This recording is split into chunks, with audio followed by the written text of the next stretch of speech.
Hi friends, welcome to akshaya.com. இன்றைக்கி இந்த வீடியோவில் ரொம்ப சுவையான ஒரு ஸ்வீட் ரெசிபி எப்படி செய்யறதுனா பார்க்க போகிறோம். நம்ம எப்போவும் சேமியா பாயாசம், ஜவ்வரிசி பாயாசம் செய்வோம். ஆனால் அதை விட அதிக அளவில் புரதச்சத்துக்களும் நார்ச்சத்துக்களும் நிறைந்த இந்த பாயாசம் செஞ்சு கொடுங்க. குழந்தைங்கள்லேருந்து பெரியவங்களுக்கு எல்லாருமே விரும்பி சாப்பிடுவாங்க. இப்போ இதை செய்யறதுக்கு ஒரு குக்கரை சூடு பண்ணியிருக்கேன். அதில் ஒரு கப் அளவுக்கு பச்சை பயிறு ஒரு முறை தண்ணியில் அலசிட்டு சேர்த்துக்கங்க. அடுப்பை மீடியமாக வச்சு ஒரு 4லேருந்து 5 நிமிஷத்துக்கு வறுத்துக்கலாம். பச்சை பயிறு வறுபட்டு லைட்டாக கலர் மாறி வரணும். அந்த அளவுக்கு வறுத்துக்கங்க. அப்போ தான் பச்சை பயிறு நல்லா பூத்து வெந்து வரும். பாருங்கள், நல்லாவே கலர் மாறி வறுபட்டுருக்கு. இப்போ இதோட அரைக்கப் அளவுக்கு ஜவ்வரிசி சேர்த்துக்கலாம். நைலான் ஜவ்வரிசி சேர்த்துக்கங்க. மாவு ஜவ்வரிசி நீங்கள் சேர்த்து செய்யலாம். அதை சேர்த்து செஞ்சிங்கன்னா ரொம்ப குழஞ்சிடும். அதே நைலான் ஜவ்வரிசி சேர்த்து செஞ்சிங்கன்னா குழையாமல் முழுசாக நல்லா சுவையாக இருக்கும் சாப்பிட. ஜவ்வரிசி சேர்த்து ஒரு 2 நிமிஷத்துக்கு நல்லா வறுத்துக்கலாம். ஜவ்வரிசி நல்லா பொரிஞ்சு வரணும். இந்த அளவுக்கு நல்லா வறுபட்டதும் இப்போ அடுப்பை மீடியமாக வச்சுட்டு இதில் ஒரு 2.5 கப் அளவுக்கு தண்ணி சேர்த்துக்கலாம். 1 கப் பச்சை பயிறு, அரை கப் ஜவ்வரிசி எடுத்தோம். அதே கப்பால் 2.5 கப் அளவுக்கு தண்ணி சேர்த்து நல்லா ஒரு முறை கலந்துட்டு ப்ரெஷர் குக்கரை மூடிடலாம். மூடி அடுப்பை ஹை ஃப்ளேமில் வச்சு ஒரு 4லேருந்து 5 விசில் வர விடுங்க. நம்ம வறுத்துட்டு வேக வைக்கிறதுனால சீக்கிரமாகவே வெந்துடும். அதனால் ஒரு 5 விசில் வரட்டும். அப்படியே வேகட்டும். 5 விசில் வந்ததும் அடுப்பை ஆஃப் பண்ணிடலாம். அதில் இருக்க ப்ரெஷர் பூரா இறங்கட்டும். இப்போ இதோடு சேர்க்கறதுக்கு ஒரு சாஸ்பேனில் 2 கப் அளவுக்கு பொடிச்ச வெல்லம், 1 கப் பச்சை பயிறு எடுத்தோம்ல அதே கப்பால் 2 கப் அளவுக்கு பொடிச்ச வெல்லமும் 2 கப் அளவுக்கு தண்ணியும் ஊற்றிக்கலாம். ஊற்றிட்டு நல்லா கலந்துக்கலாங்க. பாகு பதெல்லாம் தேவையில்லை. ஜஸ்ட்டு வெல்லம் கரைஞ்சி ஒரு கொதி வந்தால் போதும்.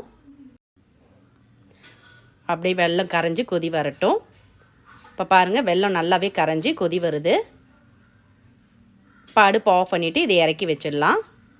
இப்போ குக்கரில் இருக்க ப்ரெஷர் இறங்கினதும் விசில் எடுத்துட்டு ப்ரெஷர் குக்கரை திறந்துக்கலாம்.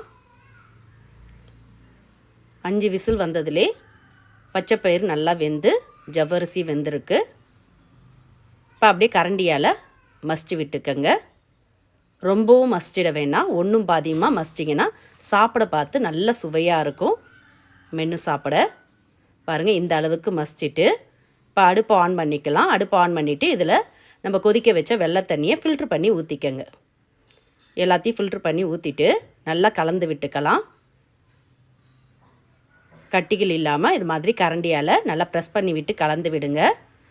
சூடான வெள்ளை தண்ணி ஊற்றுறதுனால நல்லாவே கட்டிகள் இல்லாமல் நல்லா கலந்து வரும். இப்போ இதில் ஒரு 1/2 ஸ்பூன் அளவுக்கு ஏலக்காய் பொடி சேர்த்து கலந்துட்டு நல்ல ஒரு கொதி வரட்டும். ஒரு 2 நிமிஷத்துக்கு நல்லா கொதிக்கட்டும். ஹை ஃப்ளேமில் வச்சு நல்லா கொதிக்க விடுங்க. இந்த அளவுக்கு கொதி வந்ததும் அடுப்பை ஆஃப் பண்ணிவிட்டு இதில் 1 கப் அளவுக்கு திக்காக அரைச்ச தேங்காய் பால் சேர்த்துக்கலாம். இதில் பசும்பால் சேர்த்திங்கன்னா பால் திரிஞ்சிடும். அதனால் தேங்காய் பால் நல்லா திக்கான பாலாக சேர்த்து கலந்து விடுங்க. அடுப்பை ஆஃப் பண்ணிவிட்டு தேங்காய் பால் சேர்த்துக்கங்க. தேங்காய் பால் சேர்த்து ரொம்ப கொதிக்க விடக்கூடாது. அடுப்பை ஆஃப் பண்ணிவிட்டு தேங்காய் பால் சேர்த்து நல்லா இது மாதிரி கலந்து விட்டுடலாம். இப்போ நல்ல சுவையான அருமையான பச்சைப்பயிர் பாயாசம் ரெடி ஆகிடுது. இப்போ இதோடு சேர்க்கறதுக்கு ஒரு குட்டி கடாயில் ஒரு 2 டேபிள் ஸ்பூன் அளவுக்கு நெய் சேர்த்துக்கலாம். நெய் சூடானதும் இதில் பொடியாக கட் பண்ண தேங்காய் ஒரு 1/4 கப் அளவுக்கு சேர்த்து நல்லா நெய்யில் செவர வறுத்துக்கலாம். நீங்கள் தேங்காய்க்கு பதிலாக முந்திரி, திராட்சை, நட்ஸ் எதுவாக இருந்தாலும் நெய்யில் வறுத்து சேர்த்துக்கலாங்க. ஆனால் பச்சைப்பயிர் பாயாசத்தில் தேங்காவை நெய்யில் வறுத்து சேர்த்திங்கன்னா தெருவே மணக்கும். அந்த அளவுக்கு நல்லா சூப்பராக சுவையாக இருக்கும். இப்போ தேங்காய் நல்லா நெய்யில் வறுபட்டு செவந்திருக்கு. அடுப்பை ஆஃப் பண்ணிவிட்டு இதை அப்படியே எடுத்து பாயாசத்தில் ஊற்றிக்கலாம்.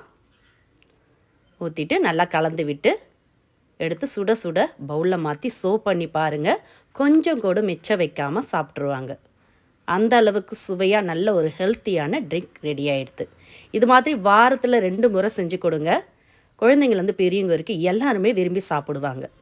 இதை நீங்கள் வீட்டில் விசேஷ காலங்களிலும் இது மாதிரி சிம்பிளான நல்ல ஹெல்த்தியான பாயாசம் ரெசிப்பியை இதே அளவுகளோட ட்ரை பண்ணி பாருங்கள். ட்ரை பண்ணி பார்த்துட்டு உங்களோட கருத்துக்களை கமெண்டில் தெரிவிங்க. இந்த ஹெல்த்தியான பாயாசம் ரெசிபி உங்களுக்கு பிடிச்சிருந்தா வீடியோக்கு ஒரு லைக் கொடுங்க. ஃப்ரெண்ட்ஸ் அண்ட் ரிலேட்டிவோட இந்த வீடியோவை நிறைய ஷேர் பண்ணுங்கள். மறக்காமல் நம்மளுடைய சேனலையும் சப்ஸ்கிரைப் பண்ணிவிடுங்க. நன்றி, வணக்கம்.